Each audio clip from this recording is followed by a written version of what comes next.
안녕하세요, 텐니스입니다. 이번에는 이제 여름방학 전에 아이들하고 막 이렇게 개강 준비도 하고 막 이러다 보니까 조금 텀이 길어졌습니다. 오늘은 이제 일단 수투에 관해서 이제 진행을 할 거고요. 수투에서 맨 앞에 있는 뭐 극한이랑 두 번째 연속이다. 그거 말고 그 뒤에 있는 부분에 관한 이제 설명을 할 건데, 뭐 디테일적으로 하나하나 문제를 푸는 건 아니지만 전체적인 흐름을 알려줄 수 있는 부분이라고 생각을 해주시면 좋을 것 같습니다. 그래서 제일 먼저 이제 설명을 할 것은 평균 변화율입니다.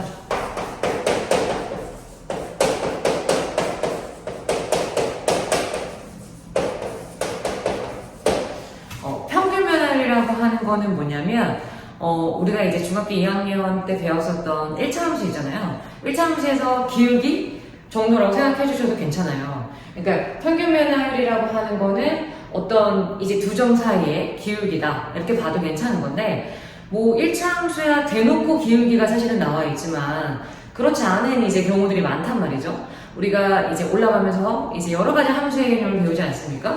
그래서 곡선의 형태가 1차 함수보다는, 그러니까 직선의 형태보다는 훨씬 많이 나오는 유형에 해당이 된다고 생각하시면 되고요. 평균 변화율을 얘기하기 위해서는 대략적인 그래프의 개형이 좀 필요하다. 그러니까 이렇게 생긴 그래프가 있었다고 생각해보자면, 여기서의 x값을 a라고 놓고 여기서의 이제 x값을 b라고 놓겠습니다. 조금 더 이렇게 밑에를 조금 파이게 할까봐요. 네, 조금 더 파이게 해서 진행하겠습니다. 조금 더 이렇게 좀 눕혀져 있는 그래프 상태라고 봤었을 때, 이 그래프 자체는 일단 fx라고 우리가 가정을 한번 해볼게요. 그래서 a를 집어넣었을 때 그때 y값이라고 하는 거는 fa가 될 것이고, 그 다음 b를 집어넣었을 때 그때 y값이라고 하는 거는 fb의 형태라고 볼 수가 있다. 이거까지 일단 생각을 해주시고, 근데 지금 선생님이 좀 전에 얘기했던 것처럼 요거 이제 두 점이 있잖아요. 그쵸? 대놓고 보여지는 이제 두 점이 있지 않습니까?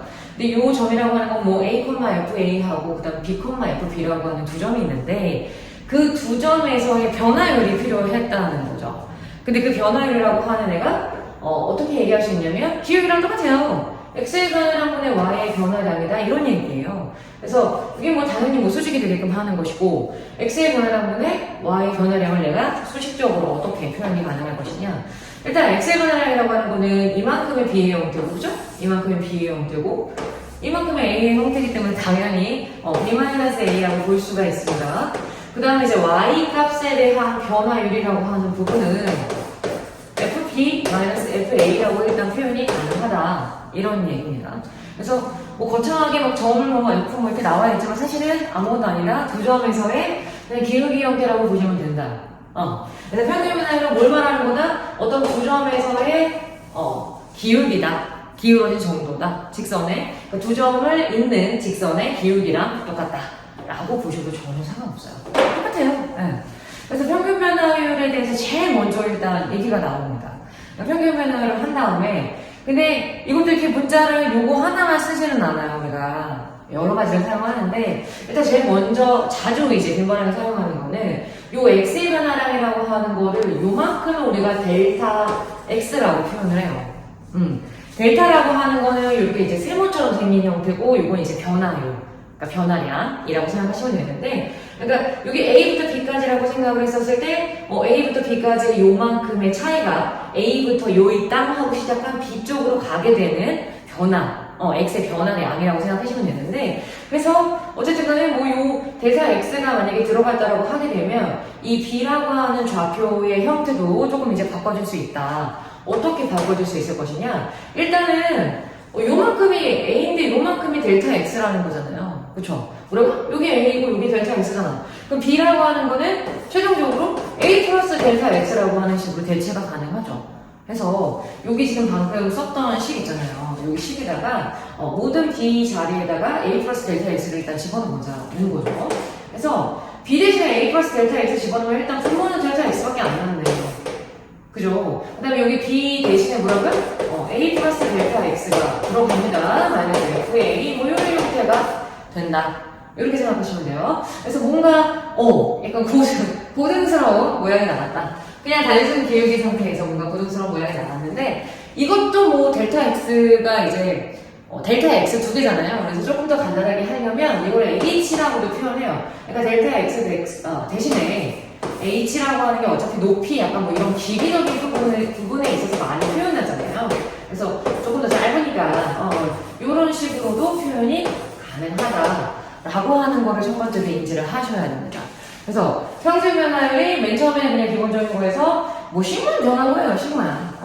요거 이제 사이값이라고 하는 걸 델타 x로 표현해서 요렇게만 이제 일단 표현이 가능했다. 이게 첫 번째인데 두 번째 얘기를 안 할 수가 없어. 일단 평균 변화율이 나오죠. 그 다음에 이제 수순으로 나오게 되는 게 뭐가 있느냐. 미분계수라고 하는 것이 있다.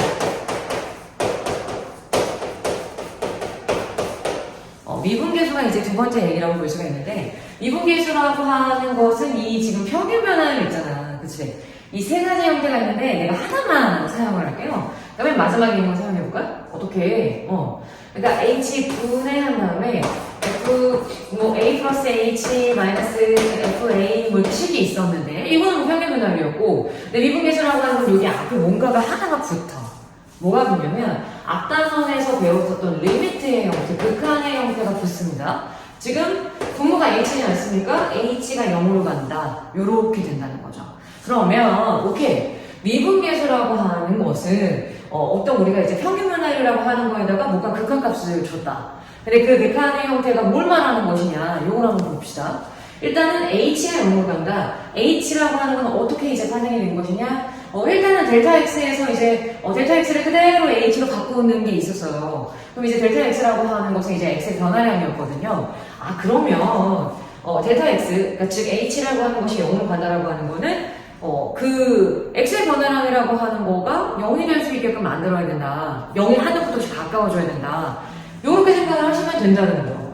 그러면 이제 우리가 일단은 뭐 그래프가 그려져 있잖아요. 그쵸? 그래프를 보면서 얘기를 하시는 것이 맞습니다. 그래프를 보면서 얘기하시는 게 맞는데, 요 델타 x 있잖아요. 그쵸? 여기 델타 x라고 하는 애가 점점 0으로 줄어든다는 건 무슨 얘기냐면, 이쪽으로 가는 게 아니라는 거지. B쪽으로 가는 게 아니에요. 그러니까 A부터 요이 땅 하고 시작하잖아요. 그쵸? A부터 요이 땅 시작해서 어디 쪽으로 가는 거냐면, 점점 이쪽으로 가고 있다라고 생각하시는 것이 맞다. 요만큼의 거리라고 하는 것이 점점 줄어들어. 한도 끝도 없이 줄어든다. 왜냐면 극한값, 리미트가 붙었기 때문에. 그러면 결국에는 무슨 얘기냐?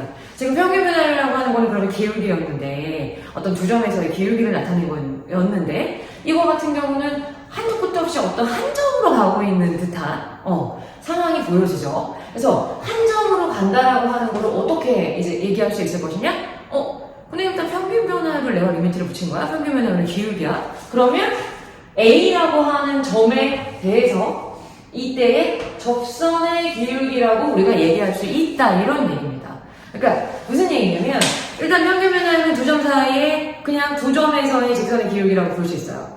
근데 미분계수라고 하는 거는 이 두 점에서의 변화량을 점점 줄였기 때문에 그게 한도 끝도 없이 이제 줄어든다라고 하게 되면 이 A라고 하는 값으로, 그러니까 변화량이 하나도 없었던 상태, 한도 끝도 없이 A로 한도 끝도 없이 간다라고 볼 수 있겠죠. 그렇기 때문에 이 A에서의 접선의 기울기라고 볼 수가 있다. 이렇게 생각하시면 돼요. 그러면 미분계수라고 하는 것은 어떤 특정한 한 점에서의 접선의 기울기구나, 이렇게 생각할 수 있는 부분이라는 거죠. 그래서 수식적으로 나와 있는 요거를 우리가 이제 어떻게 표현하냐면 F'A라고 합니다. 프라임이라고 읽게 되고요.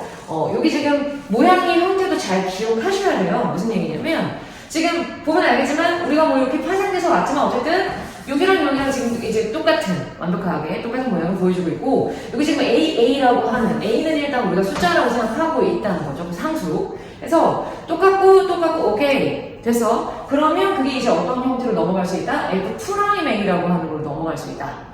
요렇게 생각하시면 됩니다. 여기 지금 세모 똑같고 요거 두 개가 동그라미가 똑같아. 야, 된다. 이렇게 생각하시면 돼요. 그러니까 지금 두 개 얘기한 거는 어쨌든 간에 이제 어떤 두 점, 그러니까 나와 있는 그러니까 일반화시키지 않은 어떤 이제 두 점 사이에 대해서 기울기라던가 어떤 특정한 점에서의 접선의 기울기라던가 그것에 관해서 얘기를 했다. 근데 여기까지 얘기를 한 다음에 사실 하나가 더 나와야 돼요. 하나가 뭐가 더 나와야 되냐면, 세 너무나도 유사한 하나가 더 있습니다. 바로 뒤에서 이제 배우게 되는 부분인데요. 도함수라고 하는 개념이 있어요. 오케이? 도함수라고 하는 게 사실 가장 우리가 많이 다루게 될 부분인데요. 도함수라고 하는 거는 지금 바로 위에 써있는 조금 지저분하게 되어 있지만 여기 미분계수라고 하는 거에서 한 개만 하고는 바로 도함수의 형태가 나온다. 무슨 얘기냐면 일단은 뭐 H, OK 그대로 갑니다. H 그대로 가고요. 여기 지금 A라고 되어 있는 그 세모들이 다 X로 변해야 돼요. 뭐라고? X 플러스 H에다가 마이너스 F, X 이런 식으로 앞에 리미트는 동일합니다. 마찬가지로 H가 0으로 가는 형태. 그리고 나서 이번에 배워가는 건가? F 프라임 X라고 볼 수가 있다. 이런 얘기예요. 그래서 일단 뭐 똑같은 것들을 한번 얘기를 해보는데 뭐 H 똑같은 거는 뭐 연연합니다. 근데 여기 지금 A 대신에 뭐가 왔습니까? X가 왔다라고 생각하시면 돼요. 네. 뭐 이거 읽는 것도 마찬가지로 F 프라임 X라고 얘기하시면 돼요. 그래서 도함수라고 하는 거는 뭐냐면 미분계수랑 다른 점이 있죠. 미분계수라고 하는 거는 결과적으로 계산을 했었을 때 숫자가 나와요. 네. 그러니까 숫자가 나오는 형태가 되는 거야, 일반적으로. 왜냐면 어떤 특정한 점, 그러니까 여기 지금 점이 일반적으로 문제에서 나와 있겠죠. 그 특정한 점에서의 점수는 기울기이기 때문에 어떤 답이 상수의 형태가 대부분 나오고, 도함수라고 하는 거는 무슨 x에 관한 식이 나온다고 생각하시면 돼요. 그래서 여기 지금 나타낸 것처럼 f'x라고도 표현한 이유가 그냥 숫자 얼마 이렇게 나오는 것이 아니라 x에 관한 어떠한 이제 식이 나온다고 볼 수가 있는데, 도함수가 미분계수보다 훨씬 편하게 사용할 수 있는 이유는 도함수라고 하는 거는 x 전체에 대해서 뭔가 이제 기울기를 우리가 지금 계속 끌고 오고 있지 않습니까? 근데 어떤 특정한 점에서 그냥 구한 거고, 근데 이번에 x에 관한 식이야? 그럼 어떻게 해야 될까? 내가 지금 나타낸 도함수라고 하는 거는 x에 관련된 어떤 이제 전체적인 그래프 내에서의 전체 기울기를 다 일반화시켜놨다. 그래서 내가 x에다가 어떤 값을 특정하게 집어넣으면 거기서의 접선의 기울기라고 얘기할 수 있는. 그래서 도함수라고 하는 거는 어떻게 보면 미분계수라고 하는 거를 어떤 특정한 얘의 점에 한정이 되지만, 도함수라고 하는 거는 어떤 점이든 집어넣어서 내가 그때에서의 접선의 기울기를 구할 수 있다라고 하는 일반화시킨 형태라고 생각하시는 것이 맞아요.